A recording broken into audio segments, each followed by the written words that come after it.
Good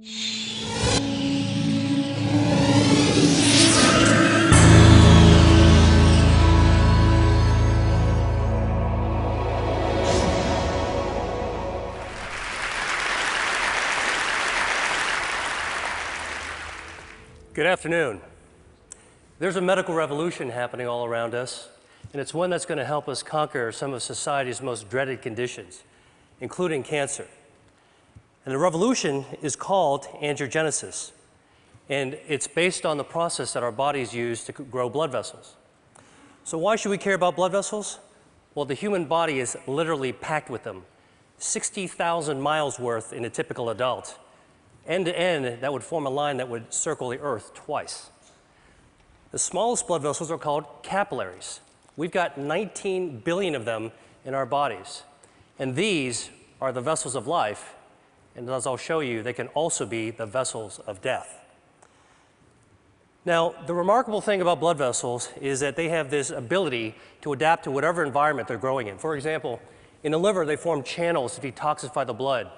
In the lung, they line air sacs for gas exchange. In muscle, they corkscrew so that muscles can contract without cutting off circulation. And in nerves, they course along like power lines, keeping those nerves alive. And we get most of these blood vessels when we're actually still in the womb. And what that means is that as adults, blood vessels don't normally grow, except in a few special circumstances. In women, blood vessels grow every month to build the lining of the uterus. During pregnancy, they form the placenta, which connects mom and baby. And after injury, blood vessels actually have to grow under the scab in order to heal a wound.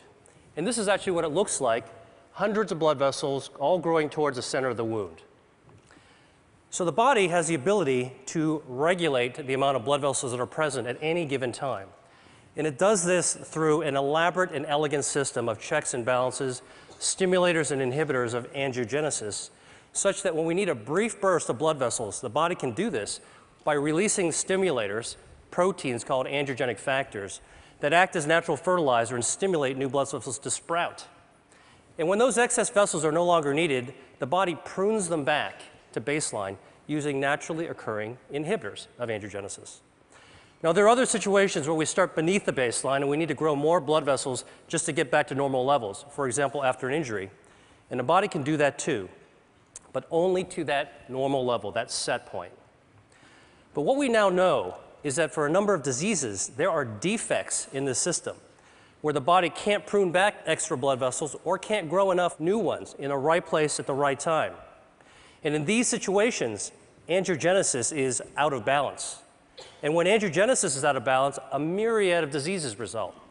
For example, insufficient angiogenesis, not enough blood vessels, leads to wounds that don't heal, heart attacks, legs without circulation, death from stroke, nerve damage. And on the other hand, excessive angiogenesis, too many blood vessels, drives disease. And we see this in cancer, blindness, arthritis, obesity, Alzheimer's disease. In total, there are more than 70 major diseases affecting more than 1 billion people worldwide that all look on the surface to be different from one another, but all actually share abnormal angiogenesis as their common denominator. And this realization is allowing us to reconceptualize the way that we actually approach these diseases by controlling angiogenesis.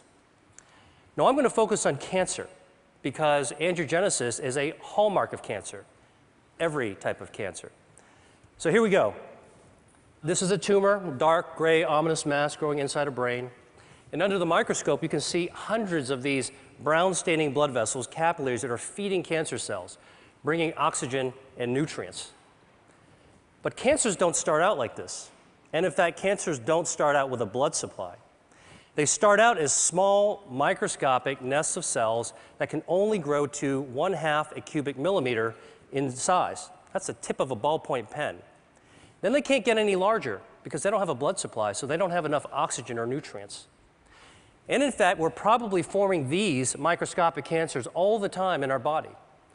Autopsy studies from people who died in car accidents have shown that about 40% of women between the ages of 40 and 50 actually have microscopic cancers in their breasts. About 50% of men in their 50s and 60s have microscopic prostate cancers. And virtually 100% of us, by the time we reach our 70s, will have microscopic cancers growing in our thyroid. Yet without a blood supply, most of these cancers will never become dangerous. Dr. Judah Folkman, who was my mentor and who was the pioneer of the angiogenesis field, once called this cancer without disease. So the body's ability to balance angiogenesis, when it's working properly, prevents blood vessels from feeding cancers. And this turns out to be one of our most important defense mechanisms against cancer. In fact, if you actually block angiogenesis and prevent blood vessels from ever reaching cancer cells, tumors simply can't grow up.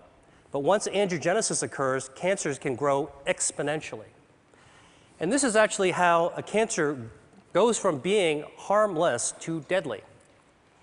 Cancer cells mutate, and they gain the ability to release lots of those angiogenic factors, natural fertilizer, that tip the balance in favor of blood vessels invading the cancer.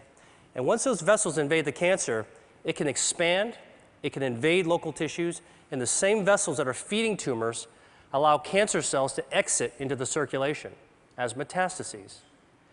And unfortunately, this late stage of cancer is the one at which it's most likely to be diagnosed, when angiogenesis is already turned on and cancer cells are growing like wild.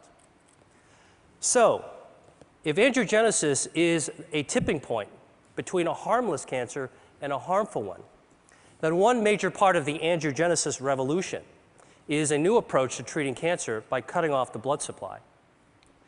We call this anti-angiogenic therapy, and it's completely different from chemotherapy because it selectively aims at the blood vessels that are feeding the cancers. And we can do this because tumor blood vessels are unlike normal healthy vessels we see in other places of the body. They're abnormal, they're very poorly constructed, and because of that, they're highly vulnerable to treatments that target them. And in fact, when we give cancer patients anti-angiogenic therapy, here, an experimental drug for a glioma, which is a type of a brain tumor, you can see that there are dramatic changes that occur when the tumor is being starved.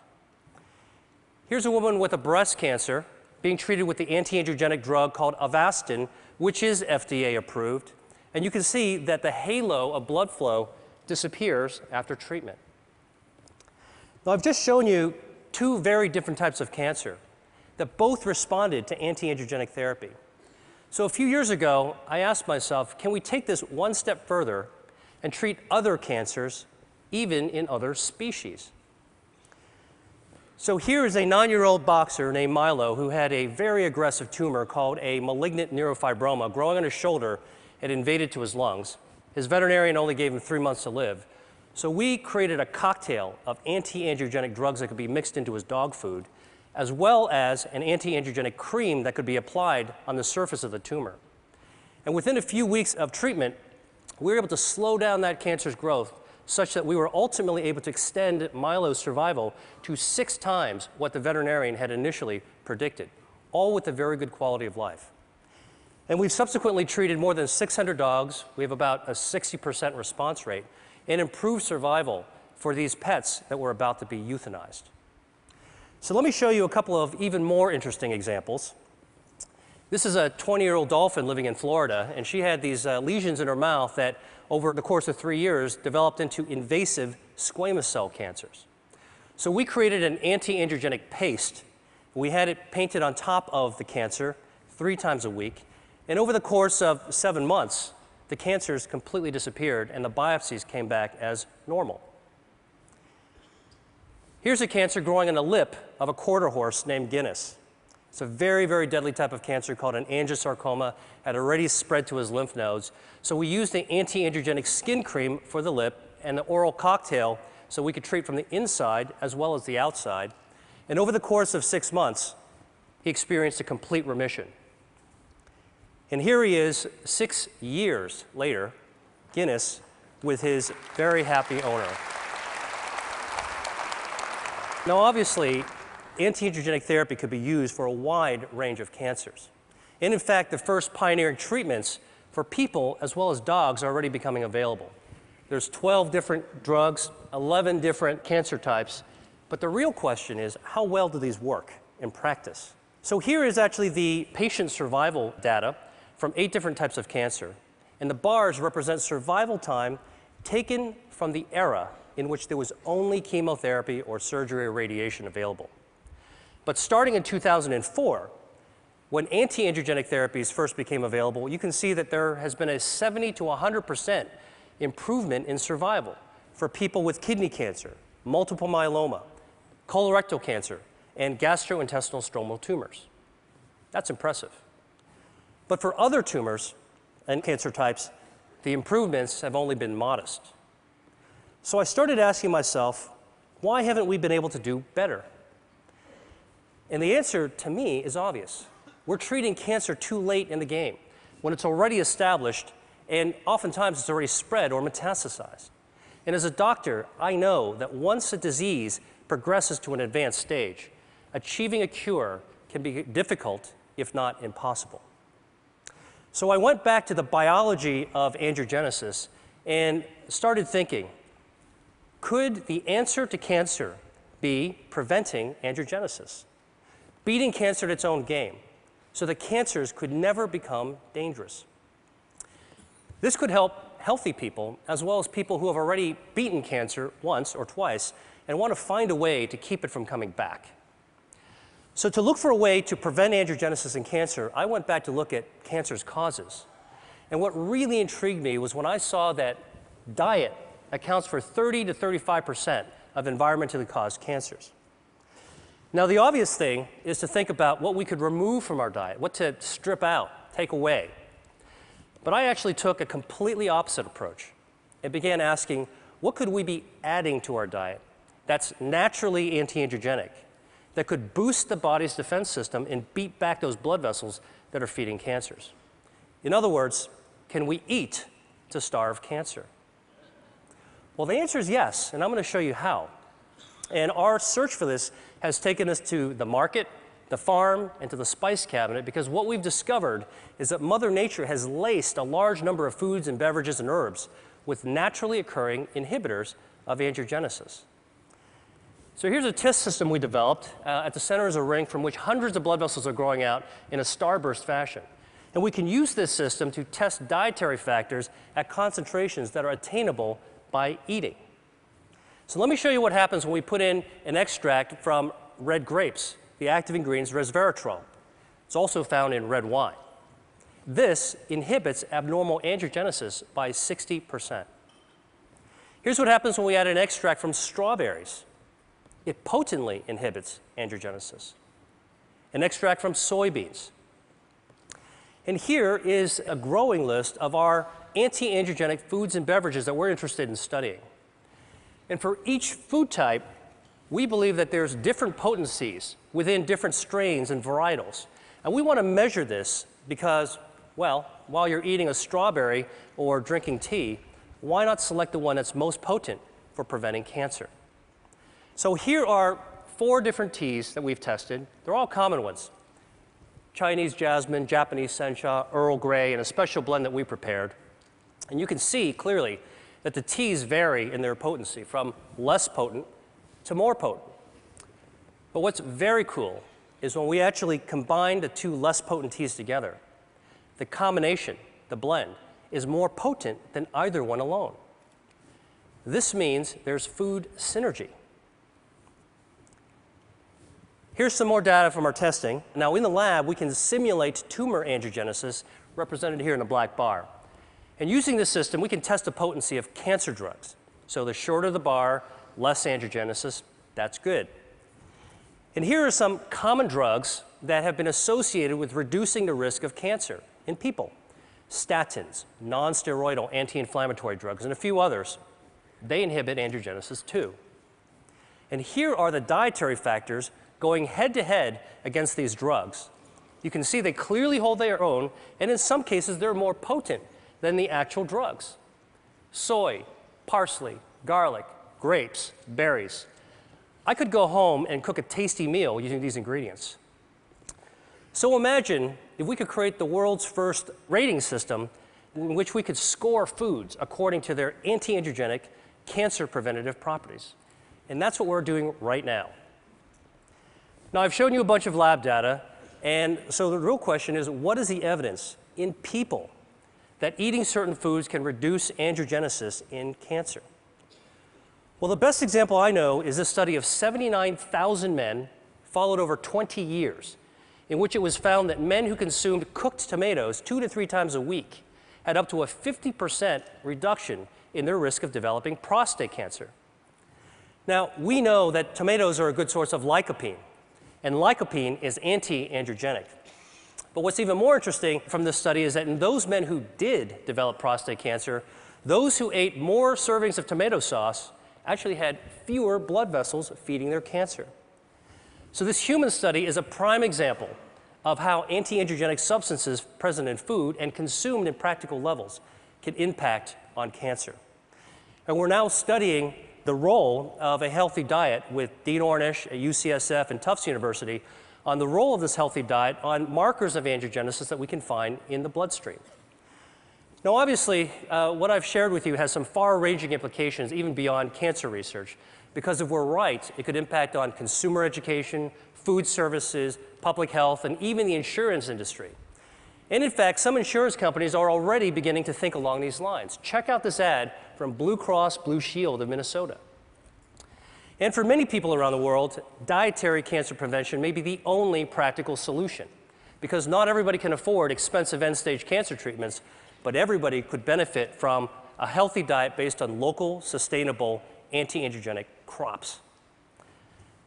Now, finally, I've talked to you about food, and I've talked to you about cancer, so there's just one more disease that I have to tell you about, and that's obesity.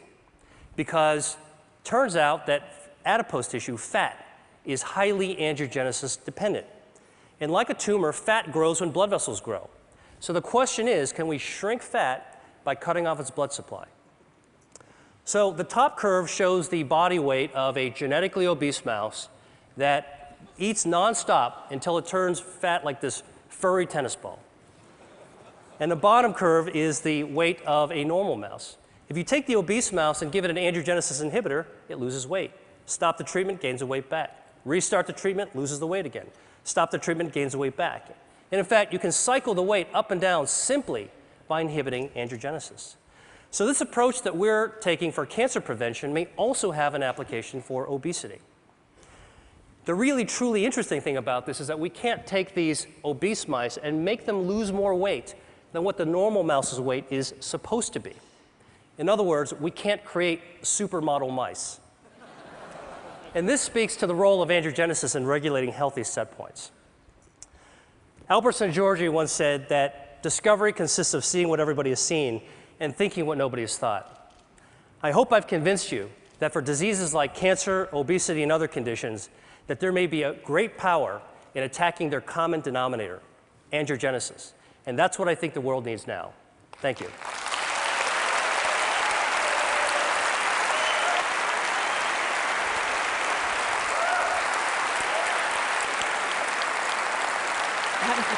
So these drugs aren't exactly, they're not exactly in mainstream cancer treatments right now.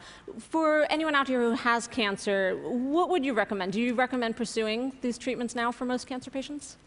So there are anti-angiogenic treatments that are FDA approved. And if you're a cancer patient or working with or advocating one, you should ask about them. And there are many clinical trials. The Angiogenesis Foundation is following almost 300 companies. And there's about 100 more drugs that are in the pipeline. So consider the approved ones, look for clinical trials. But then between what the doctor can do for you, we need to start asking, what can we do for ourselves? And this is one of the themes that I'm talking about, is we can empower ourselves to do the things that doctors can't do for us, which is to use knowledge and take action. And if Mother Nature has given us some clues, we think that there might be a new future in the value of how we eat. And what we eat is really our chemotherapy 3 times a day. Right. And along those lines, for people who might have risk factors for cancer, would you recommend pursuing any treatments sort of prophylactically, or simply pursuing the right diet with lots of tomato sauce? Well, you know, there's abundant epidemiological evidence, and I think in the information age, it doesn't take long to go to a credible source like PubMed, the National Library of Medicine, to look for epidemiological studies for cancer risk reduction based on diet and based on common medications. And that's certainly something that anybody can look into. Okay, well, thank you so much.